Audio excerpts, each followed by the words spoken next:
आज के कार्यक्रम के आयोजक और जियो गीता अभियान के प्रणेता महामंडलेश्वर परम श्रद्धेय स्वामी ज्ञानानंद जी महाराज,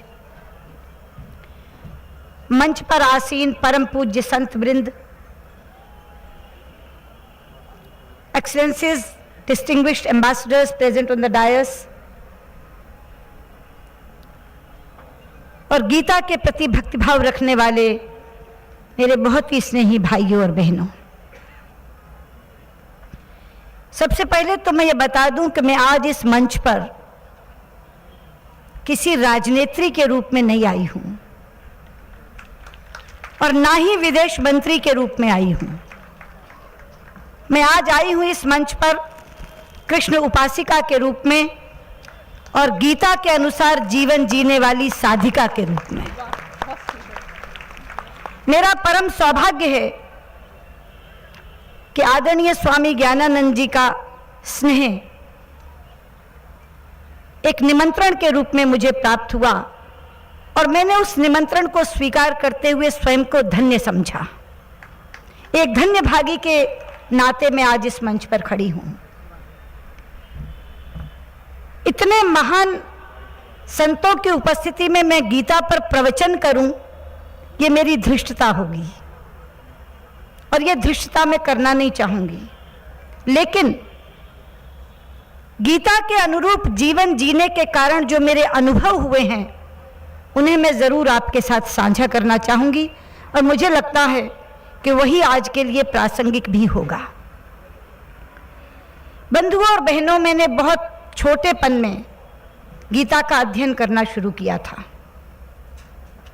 श्लोक पर श्लोक पढ़ती जाती थी और उसके साथ प्रश्न पर प्रश्न उभरते जाते थे। पूरी गीता पढ़ डाली, लेकिन अनेक प्रश्न सामने ऐसे आए जिनका समाधान नहीं हो सका। पुनः पढ़ने का सिलसिला प्रारंभ किया। कुछ एक प्रश्न उनका समाधान हुआ, लेकिन फिर भी बहुत से प्रश्न अनुत्तरित रह गए। फिर तीसरी बार पढ़ने का सिलसिला शुरू किया तो धीरे धीरे समाधान उभरने लगे और आमतौर पर जो प्रश्न पूछे जाते हैं गीता पढ़ने वालों के द्वारा, वही प्रश्न मेरे मन में उभरते थे। एक तो ये कि कर्म करो, फल की इच्छा मत कर। ऐसा कैसे हो सकता है कि आप काम करें और फल ईश्वर के अधीन छोड़ दें? ये कैसे हो सकता है? या गीता सार कि जो हो रहा है वो अच्छा हो रहा है, जो हुआ वो भी अच्छा हुआ, जो होगा वो भी अच्छा होगा। मेरे सामने घट रही है एक चीज जो मेरे मन को अच्छी नहीं लग रही, हो भी नहीं रही अच्छी, मैं कैसे मानूं जो हो रहा है वो अच्छा हो रहा है, जो हुआ वो अच्छा हुआ? लेकिन सच मानिए, जब चौथी बार पढ़ना शुरू किया और उसके अनुरूप जीवन जीना शुरू किया तो समाधान अपने आप आकर खड़े हो गए। पहले एक छात्रा के नाते जब पर्चा देने जाती थी परीक्षा में, तो पूरे सिलेबस को पढ़े बिना कभी आधा कभी 3/4 पढ़ लिया, तो परीक्षा हॉल तक जाते जाते एक ही बेचैनी, हे भगवान ये करना जितना पढ़ा है उसी में से आए, उसमें से ना आ जाए जो रह गया। ये बेचैनी मन में उभरती रहती थी। लेकिन जब एक बार पूरा सिलेबस कंप्लीट करके मुकम्मल तैयार करके गई, तो जैसे ही सिलेबस खत्म हुआ, मुंह से अपने आप निकला, प्रभु मुझसे जो होना था मैंने तो कर दिया, अब फल तेरे अधीन है। तब मुझे लगा कि ये मुश्किल नहीं है। सवाल ये है कि हम कर्म अधूरा करते हैं और उसके बाद फल की इच्छा करते हैं। लेकिन अगर हम अपना कर्म पूरा कर लें तो कहने की जरूरत नहीं पड़ेगी, अंदर से ये भाव उत्पन्न होगा कि मेरे से जो अपेक्षित था मैंने कर लिया, कुछ भी छोड़ा नहीं, अब फल तेरे अधीन है। इसी तरह जो दूसरा प्रश्न बार बार उठता है, मेरे जीवन में एक ऐसी घटना घटी जिसने मुझे बहुत कष्ट दिया, बहुत ज्यादा कष्ट दिया, लेकिन मात्र 3 महीने बाद उसी घटना ने मेरी जिंदगी का दौर बदल दिया। और मैं कह सकती हूँ कि आज मैं जहाँ पहुँची हूँ, अगर वो घटना नहीं घटती तो मैं आज नहीं पहुँचती। तो 3 महीने बाद ही मेरे मुंह से निकला, मैं जिसके बारे में इतना दुखी हो रही थी। ठीक तो कहते हैं कृष्ण, जो हुआ अच्छा हुआ, उस समय जो हुआ वो अच्छा हुआ। ऐसी 20 घटनाएं जिंदगी में घटी और उसके बाद ये कर्मण्यवाधिकारस्ते माँ फलेषु कदाचन माँ कर्मफल भूति माँ तो संगो वस्त्व कर्मणि, ये एक तरफ रह गया और एक श्लोक सामने आ गया, 18वें अध्याय का वो श्लोक, सर्वधर्मान परित्यज्य मामेकम शरणम ब्रज अहम त्वा सर्व पापेभ्यो मोक्षयिष्यामि मा शुचः। तू सब धर्मों को त्याग कर मुझे अकेले की शरण में आ जा, मैं तुझे सभी पापों से मुक्त कर दूंगा, तू शोक मत कर। मुझे लगा श्री कृष्ण माँ के रूप में सामने खड़े हैं और बाहें फैलाकर कह रहे हैं, हो गए बहुत तर्क कुतर्क, आ मेरी गोदी में बैठ, मैं तुझे चिपटा लूंगी और तेरे सारे संशयों का नाश हो जाएगा।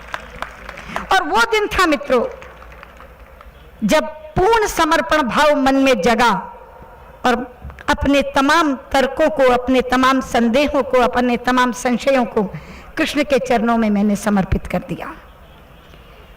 और उसके बाद एक नई व्याख्या उभरी। उस पूर्ण समर्पण के बाद जीवन के 2 तत्व बने मेरे। एक तत्व कृष्ण कृपा और दूसरा तत्व कृष्ण इच्छा। मैंने कहा कि जीवन में 2 ही चीजें तो घटती हैं, या मन के अनुकूल या मन के प्रतिकूल।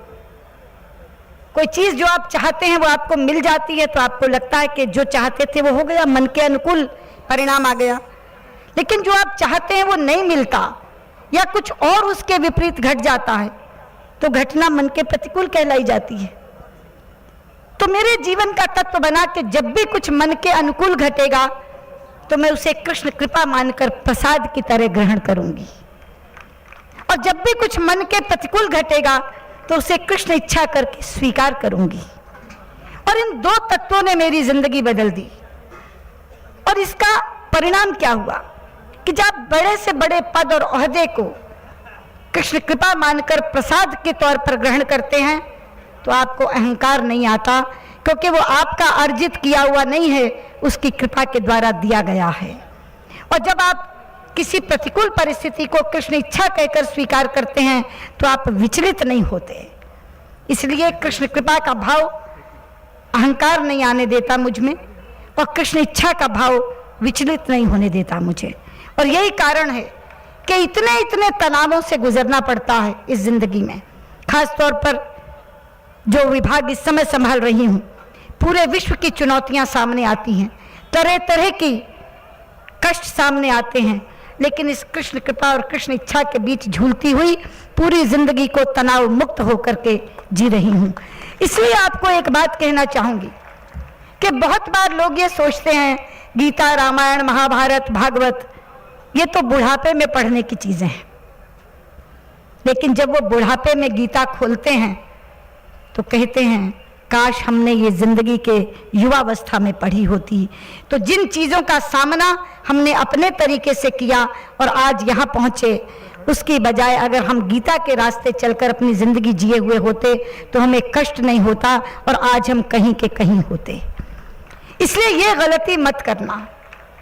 गीता को बुढ़ापे के लिए छोड़ने की चीज़ नहीं है। गीता वो है जो आज पढ़नी है, जो आपको जीवन के जीने का रास्ता देगी, आपका माध्यम बनेगी। और खास तौर पर आज का दिन, जिस समय लोग इतने स्ट्रेस में रहते हैं, इतने तनाव में रहते हैं, डिप्रेशन की बीमारी बढ़ती जा रही है, केवल हिंदुस्तान में नहीं पूरे विश्व में बढ़ती जा रही है। आज एक अखबार में पहली फोटो है इंडियन एक्सप्रेस में एक डिप्रेस्ड आदमी की, 445 किलो वजन, 40 वर्ष की उम्र और 445 किलो वजन, क्योंकि डिप्रेशन को दूर करने का काम लोगों ने चॉकलेट खाना समझ रखा है। चॉकलेट खाओ तो डिप्रेस नहीं होगे, या गोलियां खाकर लोग अपना डिप्रेशन दूर करते हैं, दवाइयां लेकर डिप्रेशन दूर करते हैं।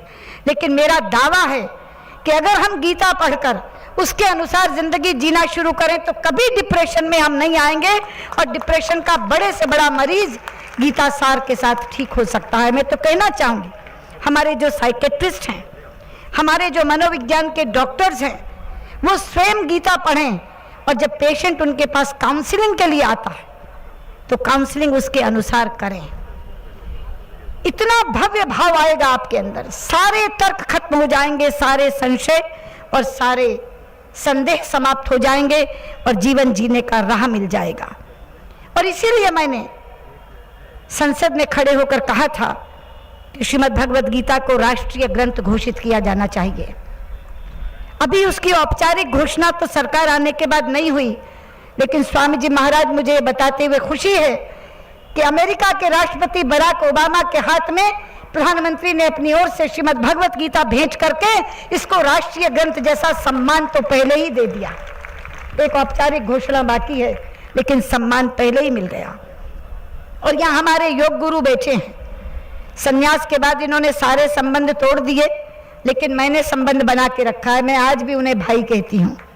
मेरा और स्वामी रामदेव जी के गांव में केवल 15 किलोमीटर का अंतर है, लेकिन रिश्ते ने वो फासला भी मिटा दिया है कि संयुक्त राष्ट्र संघ में आज से केवल 3 महीने पूर्व प्रधानमंत्री नरेंद्र मोदी जी ने एक आह्वान किया था कि भारत का योग विश्व योग दिवस के रूप में मनाया जाना चाहिए।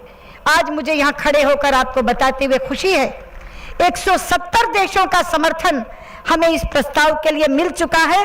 और आज से 4 दिन बाद, महज 4 दिन बाद 11 दिसंबर को संयुक्त राष्ट्र संघ द्वारा 21 जून को अंतर्राष्ट्रीय योग दिवस घोषित कर दिया जाएगा।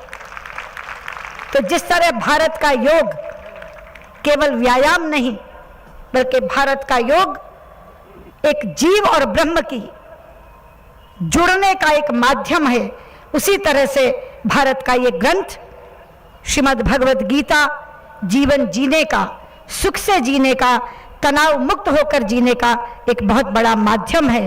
और जैसे मैंने कहा कि एक संपूर्ण समर्पण भाव मन में उभरा था, उसी दिन स्वामी हरिदास जी का जो मंत्र है, जिसकी आखिरी पंक्ति है, कृष्णात् परम किमपि तत्त्वम् अहं न जाने, कृष्ण के बिना किसी भी और तत्व को मैं नहीं जानती, यही सोचकर मैं अपना जीवन जी रही हूँ। और जब स्वामी ज्ञानानंद जी महाराज से पता चला कि उन्होंने तो जियो गीता को एक अभियान के तौर पर चला दिया, तो मुझे लगा कि मानवता के प्रति इससे ज़्यादा सुंदर अभियान दूसरा नहीं हो सकता। महाराज, मैं आपको बहुत बहुत अभिनंदित करती हूँ, आपका वंदन करती हूँ कि इस समय हिंसा की राह पर चल रहे विश्व को और तनावों से युक्त मानवता को अगर कोई अभियान निजात दिला पाएगा तो वो जियो गीता होगा। और आज के दिन से आपसे कहना चाहती हूँ कि गीता के 2 श्लोक प्रतिदिन पढ़ना शुरू करिए। 2 श्लोक, 700 श्लोकों का ग्रंथ है ये, 1 वर्ष से पहले समाप्त हो जाएगा। उसके बाद फिर पढ़िए, ये सिलसिला अंत तक जारी रखिए। 3रे या 4थी बार पढ़ने के बाद आपको वैसे ही राह मिल जाएगी जीवन जीने की जैसे मुझे मिली है।